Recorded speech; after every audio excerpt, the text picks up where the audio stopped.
यकीन करो, आप जैसा सोच रहे हो अर्जुन वैसा बिल्कुल नहीं है। वो बहुत अच्छा लड़का है, वो मुझे खुश रखेगा। रेहा बेटा, जब मैंने उससे कुछ सवाल किए तो उसका बर्ताव बड़ा अलग सा था। ऐसा लगा जैसे अर्जुन अर्जुन नहीं कोई और था। रेहा बेटा, वो लड़का तुम्हारा पति बनने लायक नहीं है। जिद छोड़ दो और मेरी बात मानो। नहीं पापा, आप उसे गलत समझ रहे हो। हम सबको मूड स्विंग्स होते हैं, उसे कभी कभी ऐसे हो जाता है। आप उसे पहचान नहीं पाए पापा। रिया, अपनी पापा की बात मान लो बेटा। अर्जुन को पहचानने में तुम गलती कर रही हो। माँ, मेरा मन कहता है मैं सही हूँ। पापा, चाहे कुछ भी हो जाए, शादी तो मैं अर्जुन के साथ ही करूंगी। ठीक है बेटा, जब तुमने आखिरी फैसला ले लिया है तो मेरा आखिरी फैसला भी सुन लो। अगर तुमने उस अर्जुन के साथ शादी की ना तो समझ लेना तुम हमारे लिए मर गई। उसके बाद तुम्हारा हमसे कोई रिश्ता नहीं रह जाएगा, समझे? पापा, पापा, मैं जानती हूँ पापा, आप गलत हो। जब भी कोई लव मैरिज करता है तो परिवार उसके खिलाफ जाता है, फिर कुछ दिनों बाद मान जाते हैं। मैं अर्जुन से शादी भी कर लूंगी और आपको मना भी लूंगी, मुझे पूरा विश्वास है।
यार इतनी देर क्यों लगा दी? आओ बैठो, जल्दी बैठो। सारे गिले शिकवे दूर कर देंगे उनके।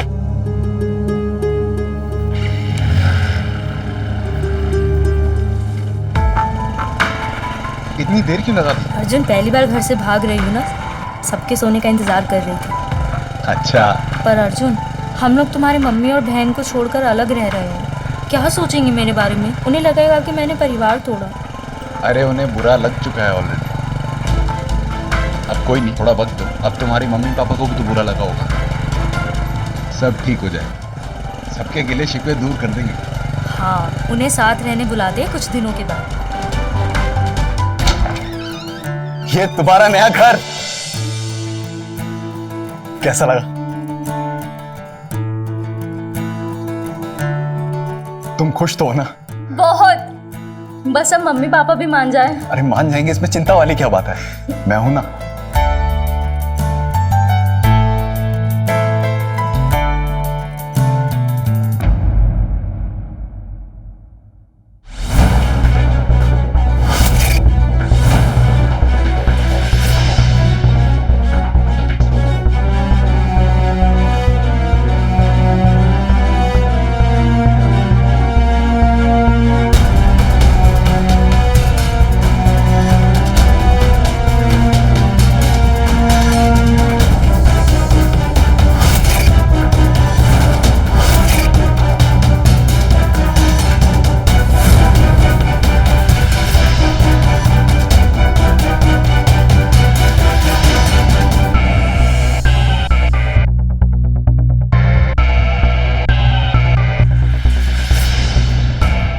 तुम्हारी मांग खाली अच्छी नहीं लग रही, इसे भर देता हूं।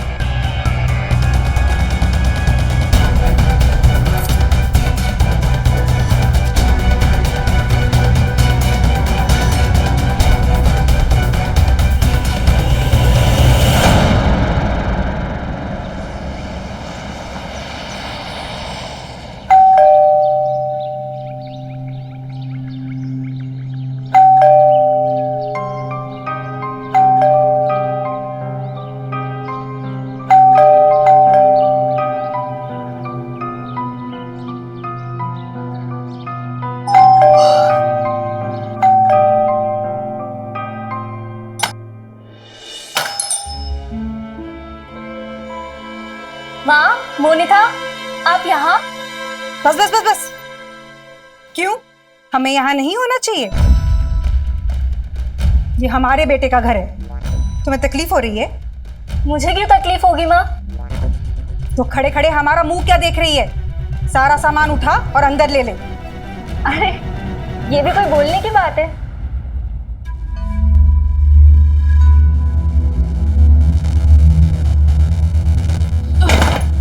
माँ, लगता है भाभी खुश नहीं है हमारे यहाँ आने से। अरे मुझे क्यों बुरा लगेगा? मैंने ही तो अर्जुन को बोला था आपको यहाँ बुला ले। बस बस, अपनी बातें मत बना। वो बैग इधर रख और बाकी का सामान अंदर ले आ। माँ, इसने मेरा घर तोड़ने की कोशिश की है। इसने मेरे बेटे को दूर करने की कोशिश की है। सबका हिसाब होगा माँ। घर तोड़ने की क्या सजा होती है ना, ये इसी के घर रह के हम इसे सबक सिखाएंगे। नहीं नहीं, तुम्हें अपने भैया को इस चुड़ैल की जंगल से निकालना होगा और अपने हाथ में लेना होगा। तब से ही होगा माँ। आज से इस कहानी में खत्म और अमावस की काली रातें शुरू।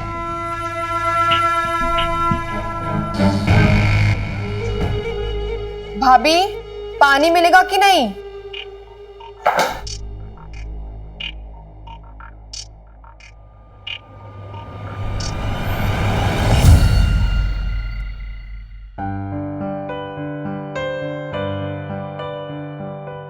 नो भाभी, थैंक्स।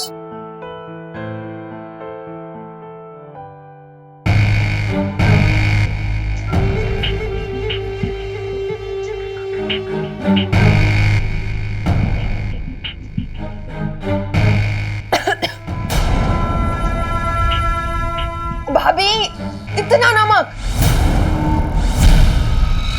नमक? नमक तो सही है, मैंने खुद चखा था। हाँ, मैं झूठ बोल रही हूँ। एक तो है नमक दाल के अंदर। ये लो भाई, ये चखो।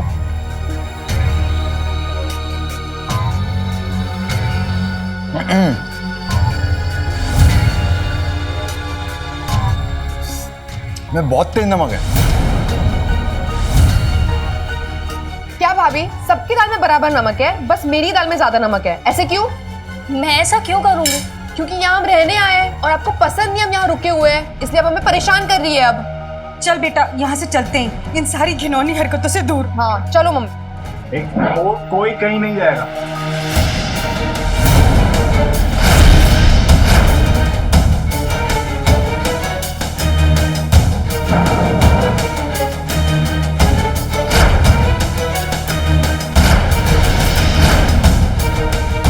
सॉरी बोलो।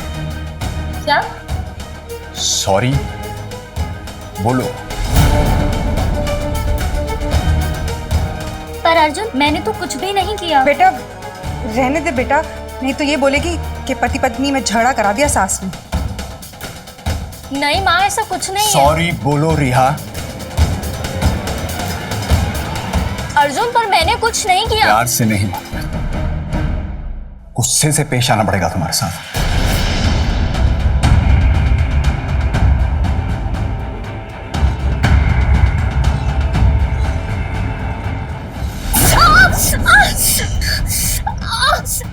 ये क्या कर रहे हो अर्जुन? मुझे दर्द हो रहा है। दर्द नहीं है, याद है, याद। जिस घर के अंदर मैं जो बोलूंगा, मेरे घर वाले जो बोलेंगे वही होगा। हाँ, याद है? अर्जुन, मेरा पैर। बोल सॉरी बोल। अर्जुन, सॉरी बोल। Sorry sorry.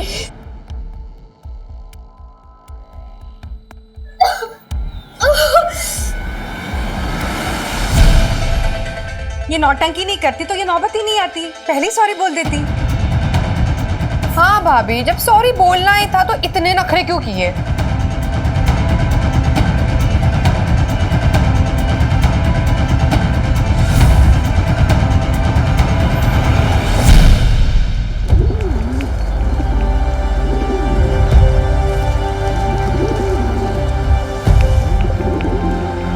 शादी से पहले अर्जुन ने ऐसा बर्ताव कभी नहीं किया। ये अचानक उसे क्या हो गया है? घर जाने से भी डर लग रहा है।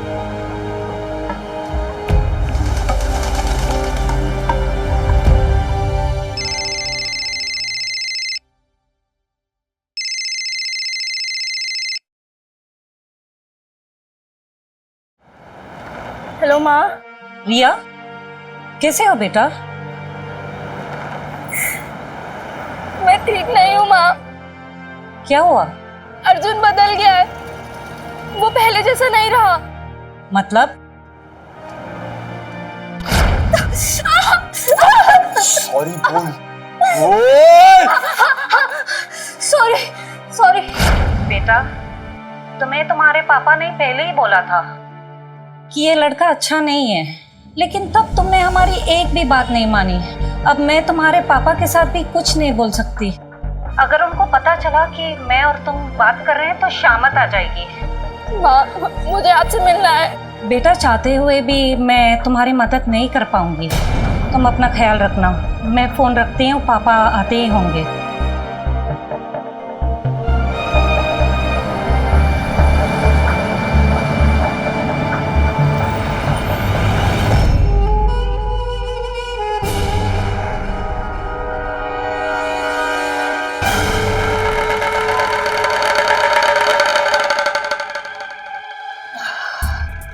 आज के दिन की तो शुरुआत अच्छी हुई। शाम इससे भी ज्यादा अच्छी होगी।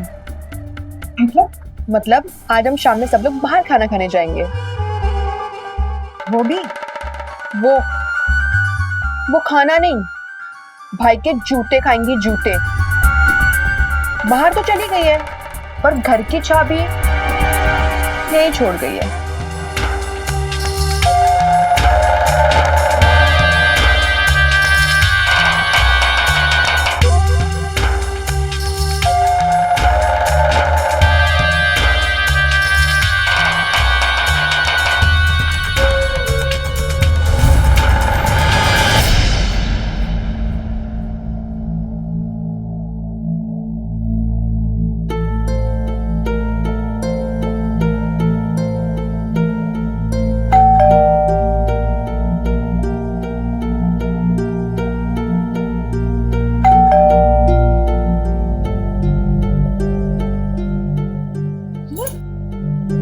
अरे हाँ, चाबी तो मैं लेके ही नहीं गई थी।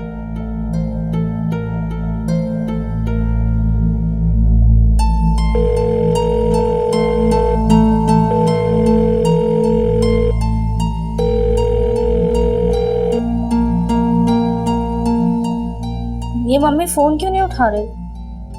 मोनिका को लगा के देखती हूँ। ये भी नहीं उठा रही। अर्जुन को लगाऊं क्या? लगा लेती हूँ।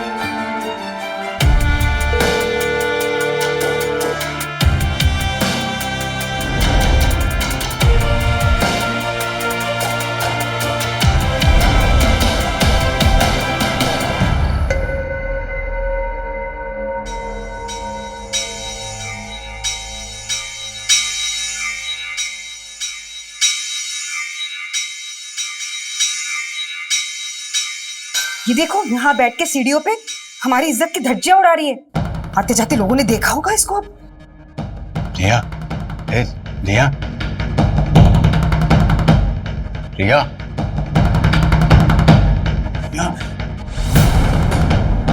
यहाँ क्यों बैठी है? वो चाबी नहीं थी मेरे पास। अर्जुन शराब पीकर आए हैं।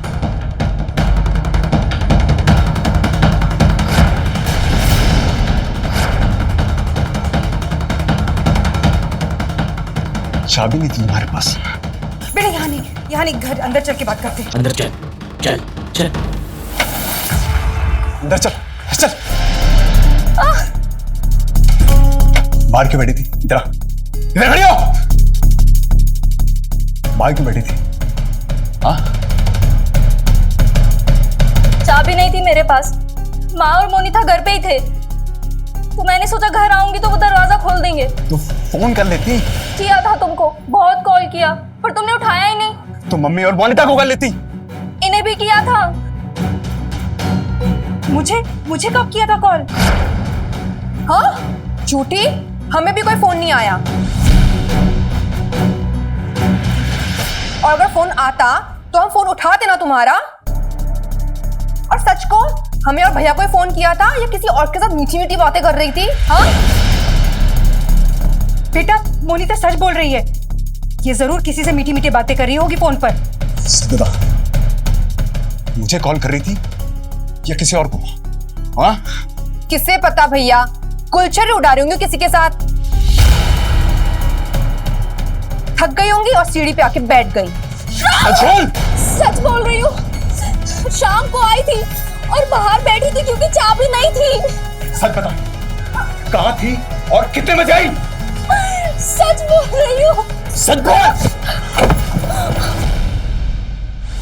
तू ऐसे सच नहीं बोलेगी। रुक रुक, तेरे से सच निकलवाता हूं मैं।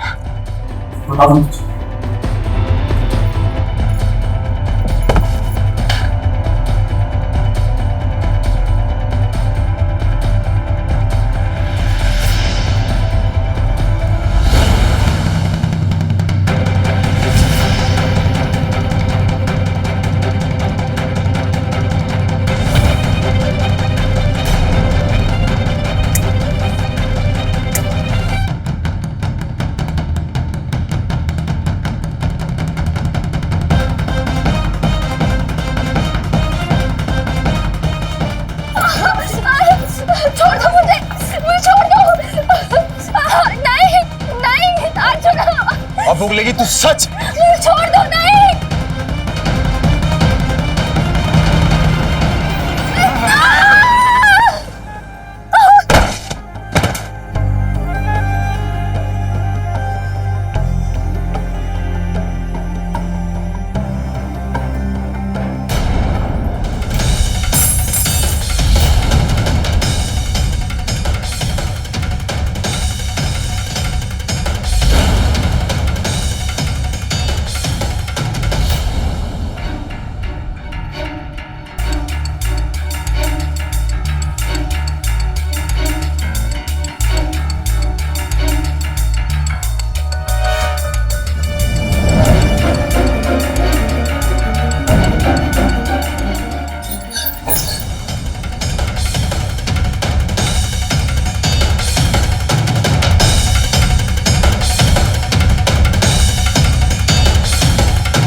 चलो अंदर।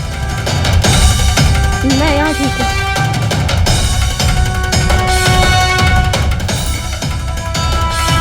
बेबी चलो।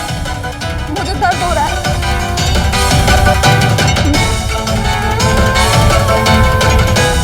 चलोगी यार? चलो चल।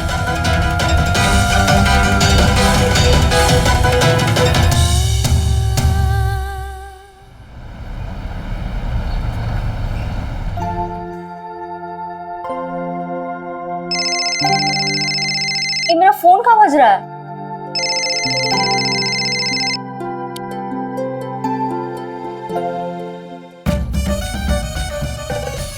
जी सही मौका है।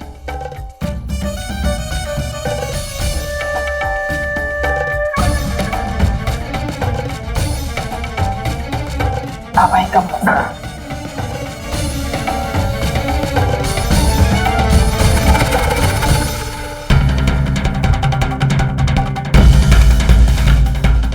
अरे अरे अरे ओ नहीं नहीं नहीं नहीं, ये कैसे जल गया? क्या किया ये भाभी? मेरा दुपट्टा जला दिया। हे भगवान, अरे ये क्या कर दिया? ये देखो ना माँ, दुपट्टा जला दिया मेरा। भाई ने दिया था राखी पे मुझे। तू चिंता मत कर बेटा, भैया तेरे शाम को आएंगे, तब उनसे बात करेंगे हम, ठीक है?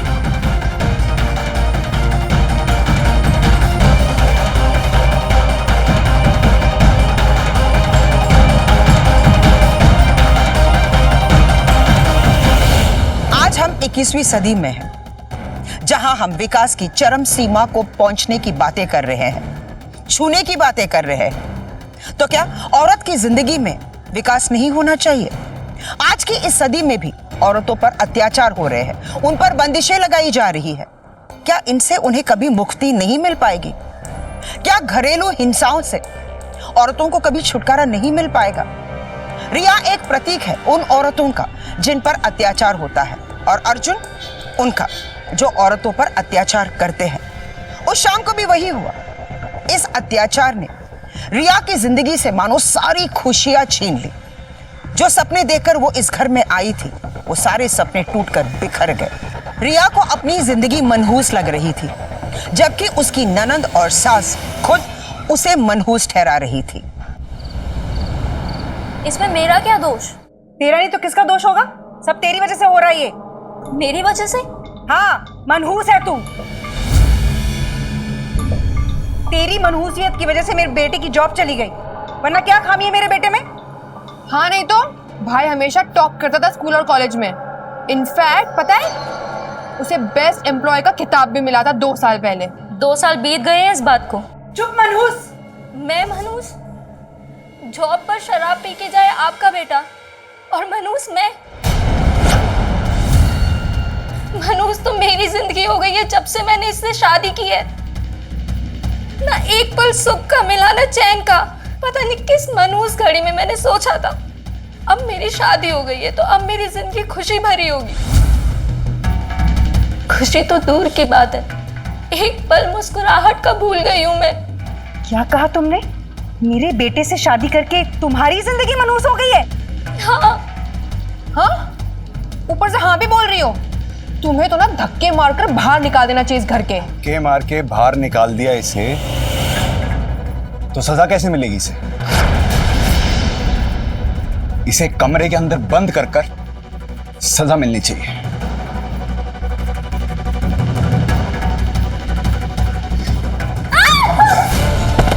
मुंह बंद करो पहले। चिल्ला मत।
क्यों जीनी है ऐसी जिंदगी?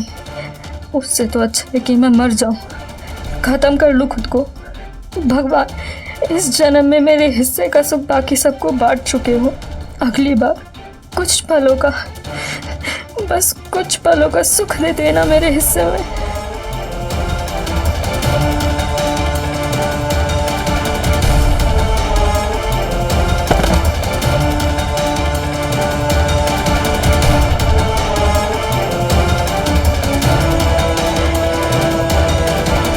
प्यासी रिया न जी सकती थी और ना ही मर सकती थी। उसने भगवान से उसके अगले जन्म के कुछ पल भीख में मांगे। शायद भगवान ने उसकी बात सुन ली और जल्द ही उसे वो पल दिए।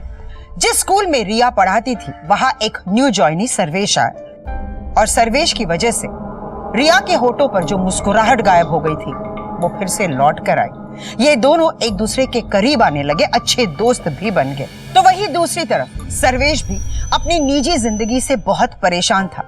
अपनी शक्की बीवी से अलग होकर वो यहाँ आया था। जो दुख रिया घर में सहती थी, स्कूल आने के बाद सिर्फ और सिर्फ सर्वेश की वजह से वो सुख में बदल जाता था। ये कहना गलत नहीं होगा कि रिया की जिंदगी में सर्वेश खुशी का झोंका लेकर आया था।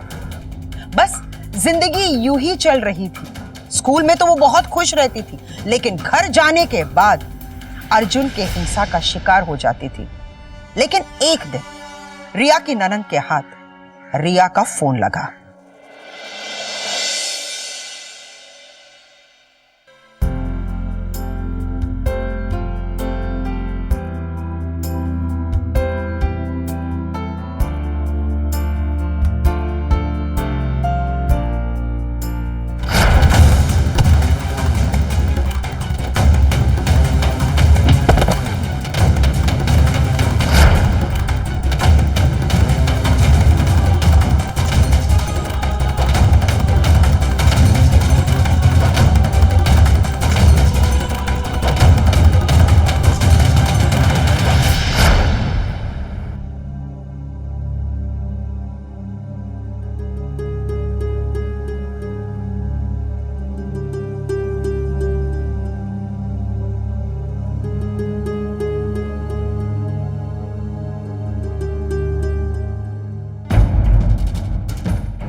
मिस कॉल्स, इतने कॉल कौन कर रहा है, देखना पड़ेगा।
रिया, अरे जब इतना दर्द है तो चलकर क्यों जा रही हो?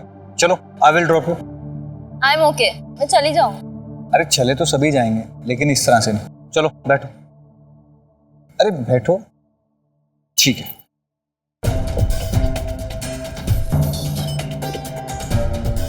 अरे इट्स ओके, बी कंफर्टेबल।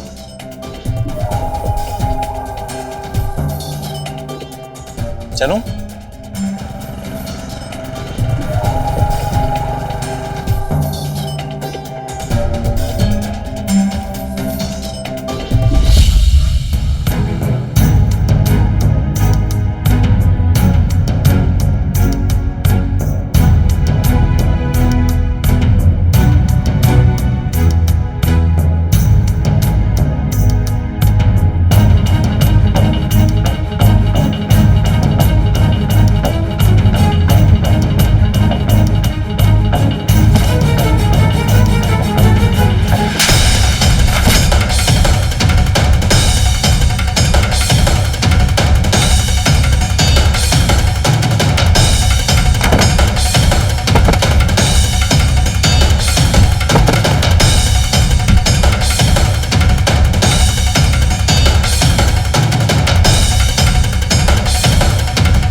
जाओ।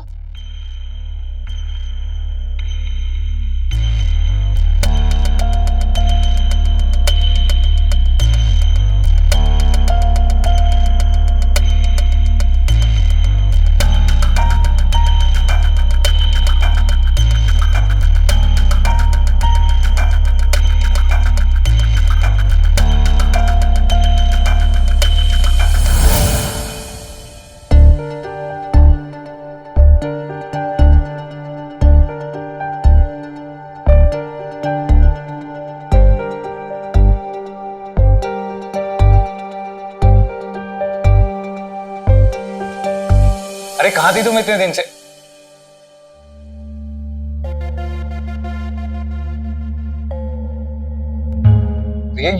ये क्या हुआ? कुछ नहीं, मुझे जाना है। अरे बताओ क्या हुआ ये सब? कहा ना मुझे जाना है। काफी टाइम हो गया है ऐसे, आई क्यों नहीं अब तक? आ जाएगी, टाइम वाइन कर रही होगी, आ जाए तो। देखो रिया, मैं तुम्हारी चिंता करता हूँ, बस इसी कारण से तुमसे पूछो। प्लीज रिया बताओ कि ये हुआ क्या है। अरे बताओ ना। देखो तुम मुझसे सब कुछ शेयर कर सकती हो, मैं तुम्हारा कलीग हूँ। रिया प्लीज बता। अरे रिया बोलो प्लीज। अरे तुम रो क्यों रही हो? अच्छा चलो आओ, तुम मेरे साथ आओ। चलो कम चलो।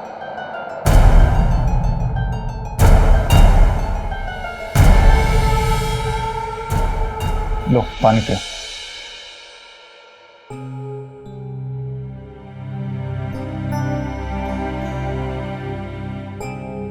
सर्वेश, कुछ भी ठीक नहीं है।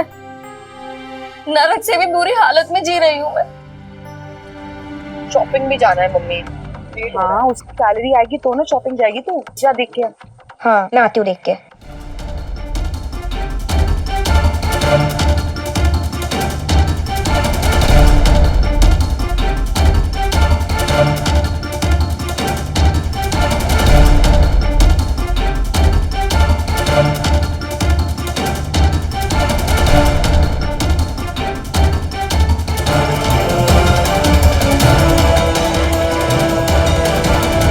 इतने टाइम से तुम इतना कुछ सहन कर रही हो, तुमने कभी मुझे कुछ बताया क्यों नहीं? इवन तुमने कभी मुझे एहसास तक नहीं होने दिया।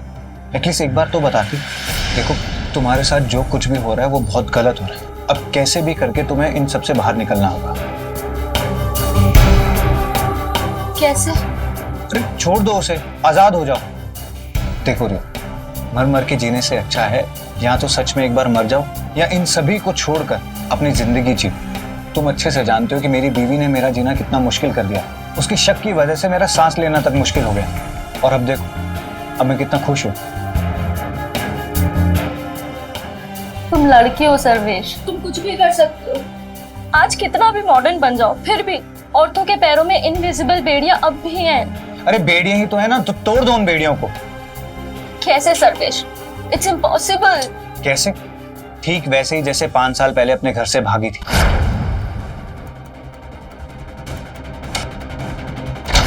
अब जाऊं कहाँ? अरे कहीं भी जाओ, अपनी जिंदगी को जियो। इतना आसान नहीं है। कौन देगा मेरा साथ? अरे मैं दूंगा ना तुम्हारा साथ।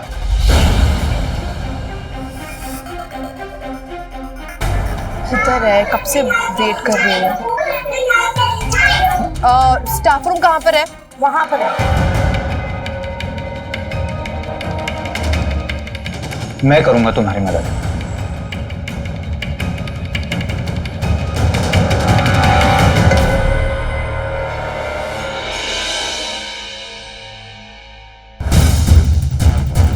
इतना टाइम क्यों लग गया? बस कुछ फाइल्स लेने आई थी। ठीक है चलो।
मुझे तो पहले ही उसके लक्षण ठीक नहीं लग रहे थे।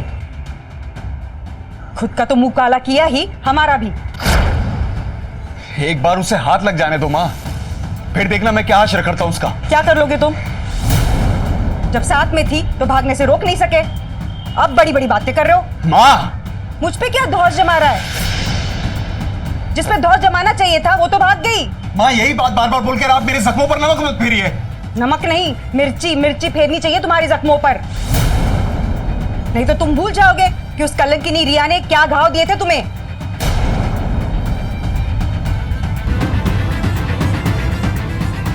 माँ कुछ घाव ऐसे भी होते हैं जो कभी नहीं भरते। बस एक बार मिल जाने दो मुझे, वो दिन उसकी जिंदगी का आखिरी दिन होगा।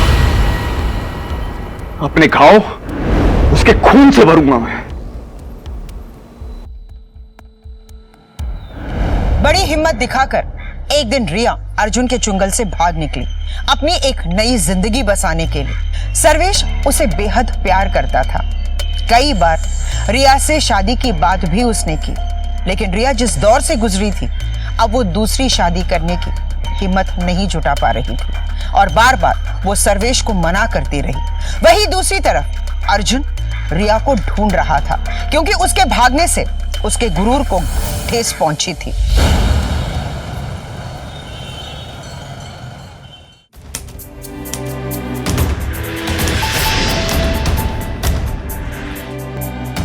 सर्वेश, हाँ मैं।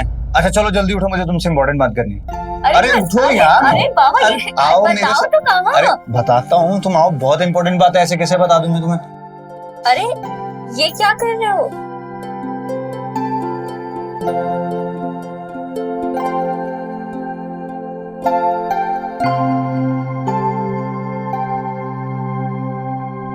रिया, विल यू मैरी मी?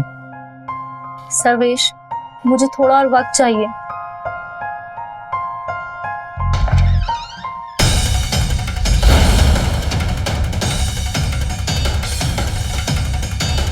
क्यों चौंके मुझे देखकर? बस चलन तू थी, हाँ? शादी मेरे साथ की और कुलसर्रे इसके साथ।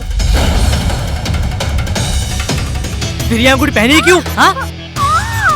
छोड़ो, मुझे नहीं रहना तुम्हारे साथ। तुम जाओ यहाँ से, छोड़ दो मुझे अर्जुन। छोड़ उसका हाथ। शर्म नहीं आई तुम्हें एक शादीशुदा औरत को गुमराह करते हुए? शर्म तुम लोग को आनी चाहिए, मुझे नहीं। एक औरत होकर दूसरी औरत के साथ ये सलूक करते हो। तू कौन है? हाँ, मेरी बीवी है वो। तू क्या कर रहा था? चल निकल। हाँ क्या था? ठीक है ना? ये संभालो उसको, संभालो। पकड़।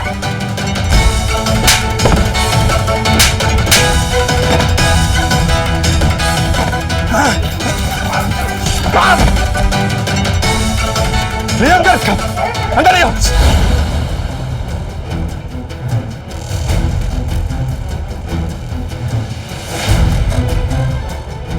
इसको सबक सिखाना पड़ेगा।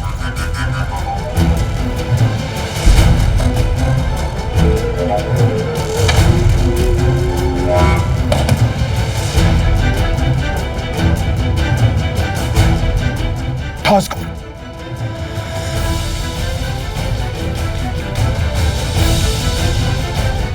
आज इसको ऊपर से नीचे फेंक देता हूँ। किस्सा खत्म। हाँ, फेंक दे।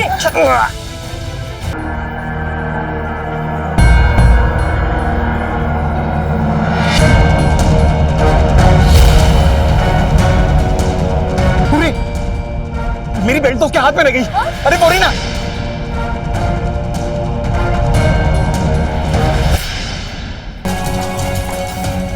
हेलो पुलिस स्टेशन, जल्दी से उर्वशी सोसाइटी में आइए, यहाँ पे एक एक्सीडेंट हुआ है।